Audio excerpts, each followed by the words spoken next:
Howdy, everybody. Happy Tuesday. Hope you're all having a lovely start to the week. I've got actually quite a bit to talk about as you join me here for your Facebook Live or YouTube forecast this afternoon because we're tracking some big changes set to arrive Friday evening and then continue into our Saturday. And by that, I mean some rain and hopefully quite a bit of it. So we'll talk about the fuel behind that, what we're looking at, timing, everything we're tracking. But let's start with the currents, what's going on right now. If you have any questions, comments, concerns as we go along, feel free to put them in the chat. I'd be happy to answer them for you.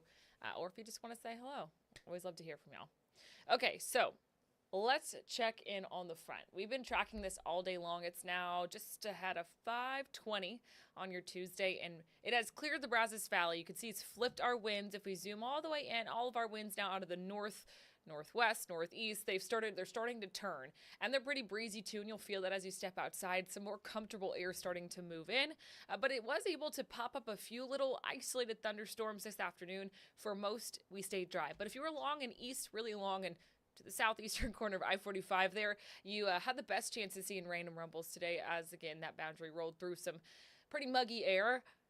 Mostly, though, the tap has shut off now that the boundary is to our south. So if you saw rain today, consider yourself lucky. You're likely not going to see any more of that today, at least. We look outside right now. Temperatures cooling into the upper 80s. Still too warm for this time of year. Really, there's no other way to say it. It's just plain too warm. That cold front's going to help a little bit. Right now, we've got a lot of sunshine, a lot of blue skies, and you can actually see the live eye camera there shaking a little bit over the association. Shows you, again, it's breezy out there. Winds sustained at about 16 miles per hour. I wouldn't be surprised if we're seeing gusts upwards of 30. In fact, I can check that right now. Let's see. Let's see what Easterwood Airport's picking up. Okay, we got a gust just before 5 o'clock of 22 miles per hour. Pretty frequent gusts between about 20-25 miles per hour out of Easterwood Airport. So breezy, again, just further evidence of that. And that is what's going to help to cool things down, also dry things out. So dew points today were close to 70. If you got outside early, then you felt it. It was gross out there. It was sticky. It was sweaty. But dew points now falling. You can see across our northern counties, they're in the 50s. Our southern and southeastern counties still in the 70s. So a little bit of a gradient. We're going to try to push a lot of dry air in as we head to bed tonight. By the time we wake up tomorrow, it's going to be cool, it's going to be crisp, and it's going to be dry. So dew points fall pretty steeply into the 30s and 40s. It's going to feel like fall. This is how we wake up tomorrow morning. 40s, 50s, maybe a few 60s in our southern counties, but regardless, it's about average for this time of year. So finally getting a taste of October. Now it's going to be the 22nd of October, and really we have really struggled to find the fall feels, but tomorrow we will find them. So I encourage you, get outside. If you drink coffee, take it on the porch. If you don't, just go on the porch. Enjoy the fall feels for the first couple hours of the day, because on the flip side of the clock, it's going to be another warm day. It'll be low humidity, so it's not going to be stifling or sticky, but it's still going to be in the upper 80s for most of us, and it's short-lived. So that moisture is going to surge back in by the time we round out the work week, and you can see that drastic drop-off from today to tomorrow, 70 to 41. And then all that onshore flow is going to flip right back around and help to push dew points back into the 60s as we head for Friday. And then we're going to hold on to that moisture through the weekend. The reason that is good news is because we need the moisture to help fuel rain chances. And that's exactly what we're going to do. Again, Friday, about the second half of the day into most of your Saturday. Here is the lift that we're going to try to get to work in conjunction with all that moisture. It actually right now is swirling over the Pacific. It's going to swing over the U.S., over the West Coast over the next 24, 36 hours, and then make its way inland Thursday. But then we expect that trough to take a pretty deep dive to the south to where it makes itself at home over the panhandle Friday evening into Saturday. That means we get a lot more influence. That's the biggest difference between the setup that we had last weekend and what we expect this weekend. Yeah, we had moisture on hand, but the low, the driving force behind it, that was way off in the north and northeastern part of the country. So we just weren't able to get a lot of lift. Some of us did find some rain. Most of us, it left a lot to be desired. Hopefully that is not the case this weekend. In fact, I don't expect it will be. So that trough digs down across the panhandle Friday night. Here's a picture by Saturday, the first couple hours of the day. We expect widespread rain, but also some rumbles.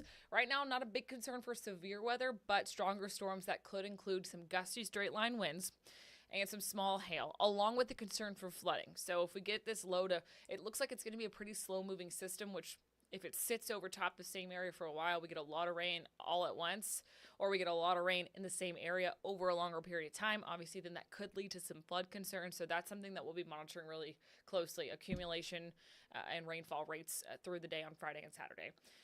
So when we talk about rain chances, I see Katie asking about Tropical Storm Melissa. I'll touch on that for sure before I wrap this up. But just a brief summary, it's not going to impact us, but I will tell you what we're looking at in just a bit. So rain chances through the rest of the week. Again, today, tomorrow, quiet. Thursday, moisture starts to work back in, and some sea breeze showers are possible, but a lot of us are going to stay dry. Friday evening, overnight into Saturday. That's the window. I know it's a kind of a large window, and it's super untimely because we've got the Bryan Singer-Songwriter Festival happening in downtown Bryan. A lot of those shows are outdoors. I know that some are covered stages, so if you're attending that, be sure you're checking on the websites and everything to see if they may pivot for a weather plan. Also, I know a lot of our high schools have homecoming, so obviously we're going to be keeping you tuned in to the forecast, on kvtx.com with your first weather app, but also your school district is going to be a good resource for that as well. So I know, again, it's not timely, but we really need the rain, so we can't be too picky at this point. We're calling it 80 to 100% coverage Friday overnight into Saturday, again, because we've got the moisture and we've got the slow-moving, huge trough of low pressure that's going to sink across the state. Of course, if the setup should change for some reason, we will update you, but right now it's looking pretty fruitful for the Brazos Valley and the state of Texas as a whole. We talk about accumulations anywhere from 1/2 inch to 1.5 inches widespread across the region, with localized totals pushing a little bit higher than that.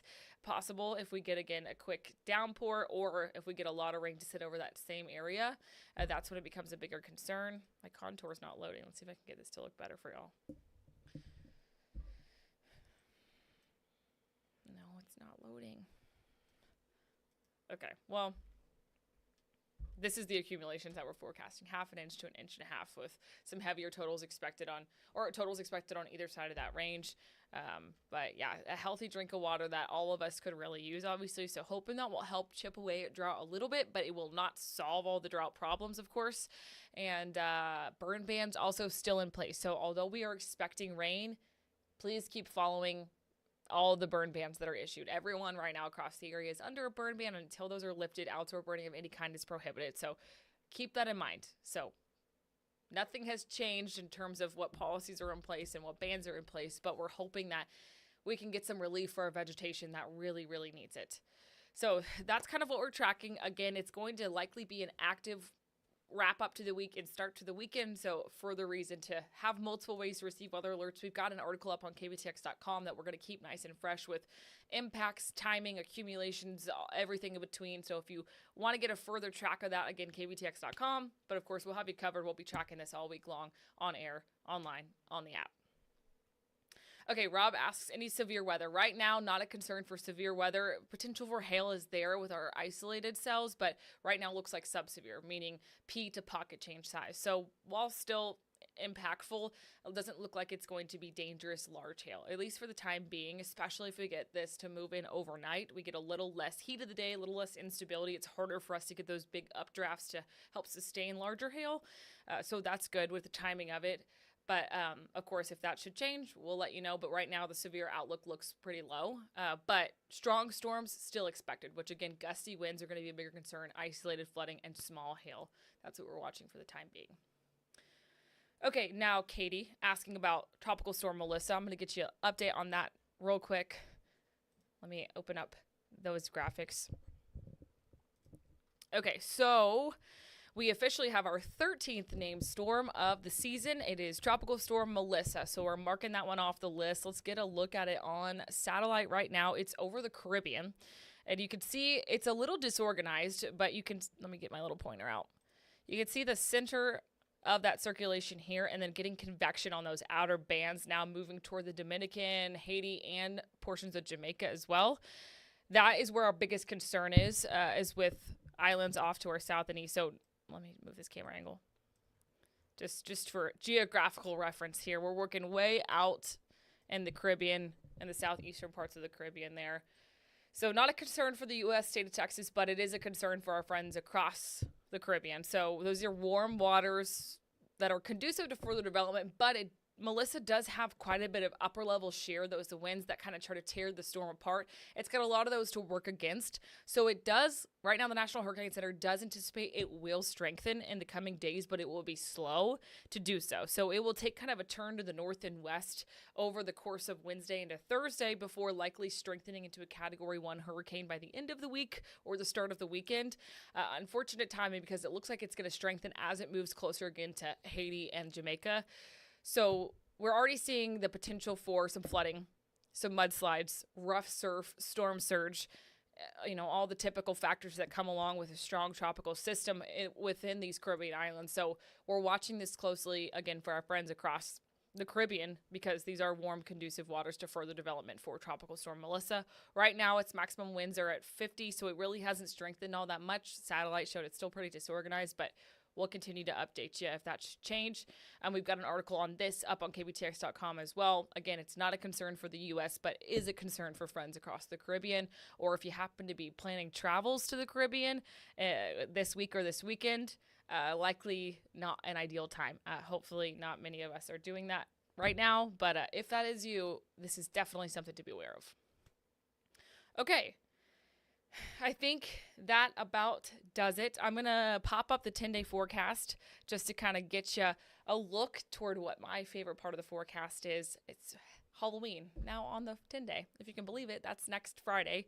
And we've got Max let me add a spider web to the Friday forecast. So this is a look at your 10-day forecast. We've got first alert weather day in effect second half of Friday through at least the front half of Saturday. I could see us extending that through the entirety of the day on Saturday because it looks like that low is going to linger for a while. But for the time being, numbers-wise, 50% chance of rain and storms Friday. We bump that up to 100% Friday overnight and then continue 80% through the day on Saturday. As we get some lingering activity from this system, we'll keep about 20% chance on the board through about the front half of next week, but it looks like we're going to get a nice cold front. Everybody cross your fingers that we don't scare it away. But it looks like right now all of our long-range models indicating we're going to get a pretty significant front to move through, push all that rain-making moisture out by about this time next week, if not about Wednesday, Thursday, and bring colder air where we've got right now highs forecast in the 70s. Now, again, this is far from a guarantee. A lot to go through, a lot of data to come in between now and then, but things are looking up. Right now, our forecast high for Halloween is 75 degrees. We'll take that. Last year was in the 90s. So hopefully all your costumes are good to go. And by the time we get to the evening hours, it might be even a little bit chilly and actually feel like fall. Again, fingers crossed. But our more immediate concern, obviously, is with the weekend rain chances. So again, reiterating the same point here, but KBTX weather app, kbtx.com, and of course on air. We've got it covered with the forecast this week and into the weekend. If you got outdoor plans, maybe have a backup plan, but certainly have a way to stay tuned into the forecast. Okay, I don't see any questions. So that's going to do it for me on your Facebook forecast. We just wrapped up KBTX News at 5, but we'll be back on air at 6. Chief Meteorologist Max Crawford will have another look at your forecast with the latest information into the First Alert Weather Center. So hope you guys have a great rest of your Tuesday. Again, cross your fingers for rain, cross your fingers for that cold front next week.